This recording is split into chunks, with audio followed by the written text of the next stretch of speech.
അമ്പലപ്പുഴയിൽ vote ചെയ്യാനെത്തിയ ആളുടെ പേരിൽ മറ്റൊരാൾ പോസ്റ്റൽ വോട്ട് ചെയ്തതായി കണ്ടെത്തി. ഷാജിമോൻ എന്ന വോട്ടറുടെ വോട്ടാണ് പോസ്റ്റൽ വോട്ടായി ചെയ്തിട്ടുള്ളത്. അമ്പലപ്പുഴ നിയോജക മണ്ഡലത്തിൽ 139 നമ്പർ ബൂത്തിലാണ് സംഭവം. പ്രിസൈഡിംഗ് ഓഫീസർക്ക് പരാതി നൽകി. കായംകുളം പുള്ളിക്കണക്ക് 105 ബൂത്തിലും കള്ളവോട്ട് പരാതി ഉയർന്നു. അനന്തകൃഷ്ണൻ എന്നയാളുടെ വോട്ട് മറ്റാരോ ചെയ്തു. മനീഷ് മഹിപാൽ വിവരങ്ങളുമായി നമ്മളോടൊപ്പമുണ്ട്. മനീഷ്, തൃശ്ശൂരിൽ രാവിലെ സമാനമായൊരു കാര്യം റിപ്പോർട്ട് ചെയ്യപ്പെട്ടു. ഇതിപ്പോൾ ഒരിടത്ത് കള്ളവോട്ട്, ഒരിടത്ത് ഈ പറയുന്ന വോട്ട് ചെയ്യാൻ ഒരാൾ എത്തിയപ്പോൾ പോസ്റ്റൽ വോട്ട് വഴി ഒരു കള്ളവോട്ട്, ഈ നിലയ്ക്കാണ് പുരോഗമിക്കുന്നത്.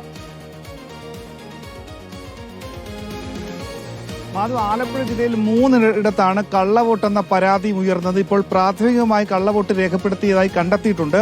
ഒരു പരാതി അമ്പലപ്പുഴ നിയോജക മണ്ഡലത്തിലാണ്. അവിടെ കാക്കാഴ സ്കൂളിൽ, അതായത് 139 നമ്പർ ബൂത്തിൽ എത്തിയിട്ടുള്ള ഷാജി എ എന്നയാളാണ്. അവിടെ എത്തിയ സമയത്താണ് 888 നമ്പർ വോട്ടറാണ് അവിടെ എത്തിയ സമയത്താണ് വോട്ട് രേഖപ്പെടുത്താൻ വന്നപ്പോഴാണ് ആ വോട്ട് നേരത്തെ തന്നെ പോസ്റ്റൽ വോട്ട് ആയി ആരോ രേഖപ്പെടുത്തിയിട്ടുണ്ട്. ഉടൻ തന്നെ ആറോയുടെ വിവരം അറിയിച്ചു. പക്ഷേ അത് നേരത്തെ തന്നെ ചെയ്ത വോട്ടായതുകൊണ്ട് സാങ്കേതികമായി അതിൽ ഇപ്പോഴൊന്നും ചെയ്യാൻ കഴിയില്ല എന്നാണ് അവിടെയുള്ള പ്രിസൈഡിംഗ് ഓഫീസർ അടക്കം പറഞ്ഞത്. എന്താണെങ്കിലും പ്രിസൈഡിംഗ് ഓഫീസർക്ക് ഇപ്പോൾ ഷാജി പരാതി നൽകുകയാണ്.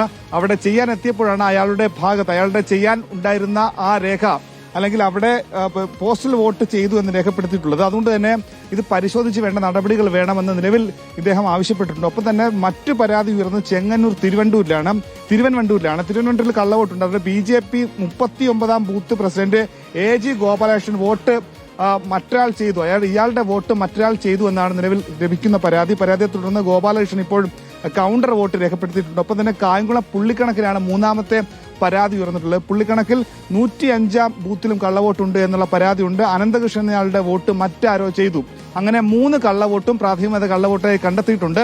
ഈ 3 മണ്ഡലങ്ങളിലും കനത്ത പോരാട്ടം നടക്കുന്നത്. പ്രത്യേകിച്ചും അമ്പലപ്പുഴയിൽ ഇപ്പോഴത്തെ 70% മുകളിലേക്ക് പോളിംഗ് ശതമാനം ഉയർന്നു നിൽക്കുകയാണ്. ജില്ലയിൽ ഏറ്റവും കൂടുതൽ പോളിംഗ് ഉയർന്നത് അരൂരിലാണ്. അതായത് ജില്ലയിൽ തെക്കൻ മേഖലയേക്കാൾ കൂടുതൽ വടക്കൻ മേഖലകളാണ് കൂടുതൽ പോളിംഗ് ശതമാനം ഉയരുന്നത്. ഏകദേശം 80% മുകളിലേക്ക് 9 മണ്ഡലങ്ങളിലേക്ക് എത്തുമെന്നതാണ് നമുക്ക് നിലവിൽ ലഭിക്കുന്ന വിവരം. ശതമാനക്കണക്ക്, അതായത് പോളിംഗ് കുറവ്, താരതമ്യേന കുറവ് ചെങ്ങന്നൂർ തുടങ്ങിയ മണ്ഡലങ്ങളാണ്. കഴിഞ്ഞ 2021 തെരഞ്ഞെടുപ്പിൽ ഏറ്റവും കൂടുതൽ രേഖപ്പെടുത്തിയത് ചേർത്തല മണ്ഡലത്തിലായിരുന്നു. 85 മുകളിൽ അവിടെ പോളിംഗ് ശതമാനം രേഖപ്പെടുത്തിയതാണ്. എന്താണെങ്കിലും വലിയ കനത്ത പോരാട്ടം നടക്കുന്ന അമ്പലപ്പുഴയിലാണ് വോട്ട് രേഖപ്പെടുത്താനെത്തിയ വോട്ടറുടെ പോസ്റ്റ് ഒരു പോസ്റ്റൽ വോട്ടായി മറ്റൊരാൾ ചെയ്തു എന്ന് കണ്ടെത്തിയിട്ടുള്ളത്. മനീഷ് മഹിപാലാണ് വിവരങ്ങൾ നൽകിയത്. അമ്പലപ്പുഴയിൽ 3 ഇടത്താണ് ഈ തരത്തിൽ വോട്ടുമായി ബന്ധപ്പെട്ട് ക്രമക്കേടുകൾ ഉണ്ടായതായി, അട്ടിമറി ശ്രമം ഉണ്ടായതായുള്ള വിവരങ്ങൾ ലഭിക്കുന്നത്.